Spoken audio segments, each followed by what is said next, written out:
Hello mga kabibig! Welcome back sa rin bagong YouTube channel. Ito ang pinakamaingay na YouTuber sa balat ng YouTube. Ako si Kabibig, maglabag-labag na tao with evidence. Goodbye, Senator Tito Soto. Pinatalsik as Senate President. At ang bagong Senate President, ang bagong umupong Senate President, walang iba kundi si Senator Alan Peter Cayetano, mga kabibig.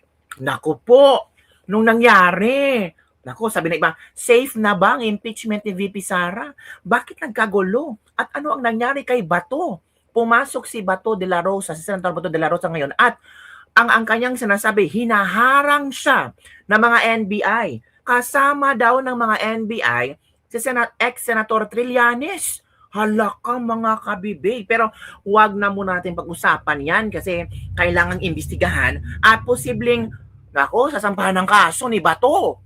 Nako mga kabibig. So eto kabibig ha, ang bagong Senate President walang iba kundi si Senate President Alan Peter Cayetano, mga kabibig. So ito muna ating panonooring video kay na kabibig kung saan meron numero sila 13 ang bumoto na bagong Senate President si Alan Peter Cayetano.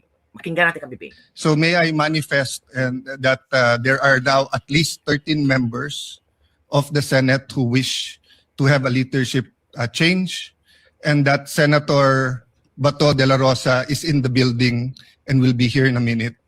So may I kindly inform and apologize to the Senate President that for security reasons, I could not go up to you earlier to ask you and tell you this, but had to inform you this way. Kasi kung pumunta si Alan Peter Cayetano before sila nag-adjourn or before nasimula ang tawag ito ang Senado, there's a possibility na hindi magkaroon ng palitan ng Senate President. Posible kabibig, di ba? Ito pa ang mga video kabibig. Ito na tingnan natin. With 13 votes for Senator Alan Peter Cayetano and 9 votes for Senator Tito Soto and 2 abstention, Senator Cayetano is hereby elected as the new Senate President.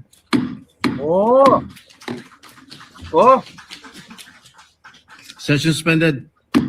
With Sino ba yung 13 votes? Ito po kabibig. Sabi ni Alvin and Tourism, the Senate has spoken. Here's how each senator voted on Senate President Alan Peter Cayetano. 13 said yes, 9 said no, and 2 looked the other way or nag-abstain. So tingnan natin kabibig ha. So ito yung 13 in favor. Alan Peter Cayetano, Pia Cayetano, Ronald De La Rosa, Francis Escudero, Jinggoy Estrada, Bongo Loren Ligarda, o si Loren ha, from majority pumunta siya sa grupo nila Alan Peter Cayetano. Of course naman. Alam niyo naman kung ano nangyari kay Congressman Leandro Liveste, 'di ba? So natural nanay ka, natural you have to secure your son. At nakita naman ni Senator Loren Ligarda, ang kanyang anak na si Congressman Leandro Liveste ay talagang merong ipinaglalaban. Hindi yung sarili niya, pinaglalaban niya ang taong bayan. At gusto talaga ni Congressman Leandro Liveste na mayagyag lahat ng korupsyon sa Pilipinas. Rodante Marcoleta, Amy Marcos, Ruben Padilla, Senator Joel Villanueva, Camille Villar, and Mark Villar. So ang magkapatid na Alan at Pia, tapos magkapatid na Camille Villar at Mark Villar ay pumanig na gawing si Senator Alan Peter Cayetano ang bagong Senate President. Ito naman po ang nag-abstain. GV Ejercito at Juan Miguel Zubiri. Ito naman po ang not in favor. Bam Aquino, Win Gatchalian, Risa Hontiveros, Panfilo Lacson, Lito Lapid, Kiko Pangilinan, Rafi Tulfo, Erwin Tulfo at Tito Soto. So yun kabibig. Nakita nyo na ang botohan. Kayo na kabibig, grabe ha. Grabe yung tense nangyari sa loob ng Senado kung saan yung Senator Bato de la Rosa ay hinarang. So grabe. Parang yun ang tawag dito ba? Parang namulat ang Senado. Ano ba nangyari? Mga senador parang hinaras mga kabibig. Ito pala yung nangyari kabibig. Panoorin natin ha kung ano ang nangyari. Wait muna. Panoorin natin muna ito.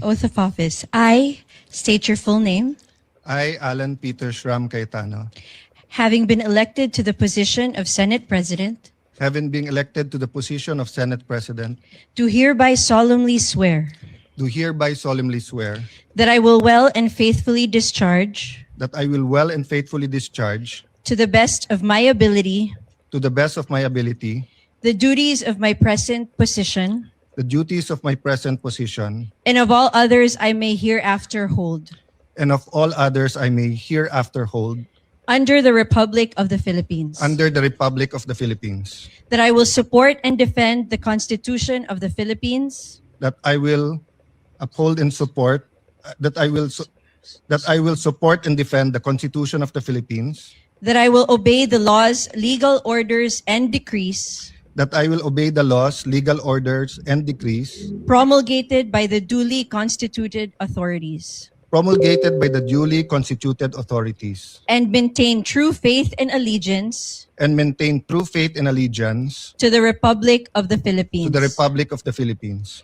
and that I impose this obligation and that I impose this obligation upon myself voluntarily, upon myself voluntarily, without mental reservation or purpose of evasion. without mental reservation or purpose of evasion. So help me God. So help me God. Tingnan natin ang komento ng ating mga netizen.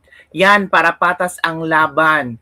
Ang pangit kasi pakinggan na ang SP ay kalaban sa politika. Wala namang mahanap na neutral sa Senado. Mas mainam ang isang abogado. Thanks God po at pinalitan na si Tuta Soto. Sana ibalik na si Marcolita bilang Blue Ribbon Committee Chairman. Magkakaalaman na, yes, magkakaalaman na ni. Yan sa wakas, iyak na si Boy Dunog. Palitan na rin ang Blue Ribbon na si Ping para naman umusad ang investigasyon. Halaka, ang mga tao gusto talaga nga si Senator Marcolita ang papalitan si Ping Lacson. Congratulations, Senator Alan Peter Cayetano for Vice President. Yay, congrats, Senator Alan Peter Cayetano. Hallelujah, thank you, Lord. Prayer is answered. Ito pa, salamat, Senator Cayetano na ang Senate President. Ito na. Congrats, Senator Alan Peter Cayetano. Nako, wala nang makain ang mga vlogger sa kabila. Nagkakaroon ba naman to? God bless the Philippines. Ayusin mo at itama lahat. SP Cayetano para sa Diyos, sa tao at bayan. Isakripisyo ang personal interest. Guguwa, ibalik agad si Senator Marcolita sa Blue Ribbon. Halaka, ibalik si Marcolita sa Blue Ribbon. Talaga ang gusto ng mga tao. Naku po.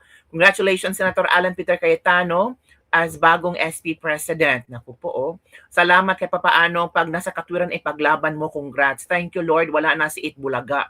Lagot na kayong magmaleta group. Naku, posible yan. May investigasyon na yan sa mga maleta group. Kasi posibleng hindi na si Ping Lacson ang Blue Ribbon Committee Chairmanship. Naku po, excited na ba ang mga tao? Ito kabibig ha, yung nangyari kanina kay Senator Bato de la Rosa, ito pala yung nangyari kabibig. Ang kaaw-aw. Kuya absent, hinahanap ako ninyo, sumusweldo, hindi nagpapakita. Ngayon, papakita ko dito. Hinara ko naman yung guy. May wrestling ako doon.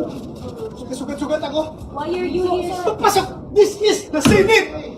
Wala silang respeto sa institusyon ng Senado. Ganun na DBI. Ha? Ano pong plano niyo, sir, sa ginawa sa inyo, sir? Pag-usap kami. Ano gagawin namin? But why? Kung hindi ko mapasok, hinahanap niyo ako. Di ba? Ngayon mapasok ako, tatanungin niyo ako bakit ako pumapasok. But this, sir, may kinalaman sa pag-user para makabuo ng numbers. Lahat yan, trabaho ng senador. Kabibig na high blood si Bato. Kabibig, kanina,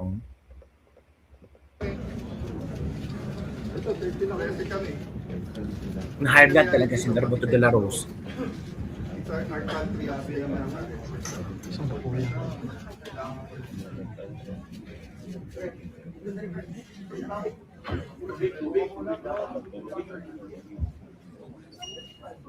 Sen Bato, hi, sir. Sir. Hi, Sen Bato. Hi, sir, kamusta? Sir, kamusta? Ngayon ako nakita ng ganitong klaseng gobyerno. As sitting president, hinaharang hindi papasokin sa sesyon. Kung ako'y absent, hinahanap ako ninyo. Sumusweldo.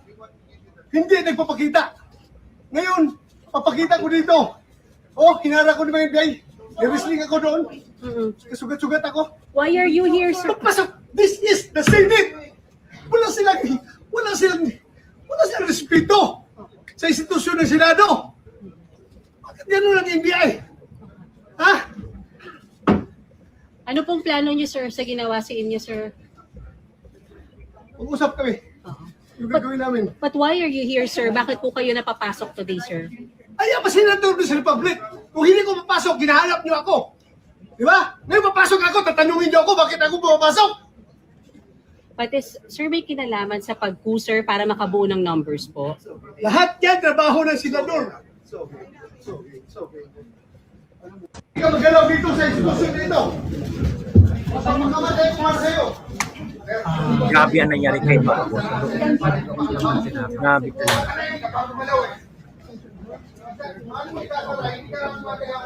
Opo, nandito sa phone ko ngayon yung hindi ko pwede kong isend. Ilang minutes pa ba? Hihingal si Bato, oh. Parang tumaas ang BP.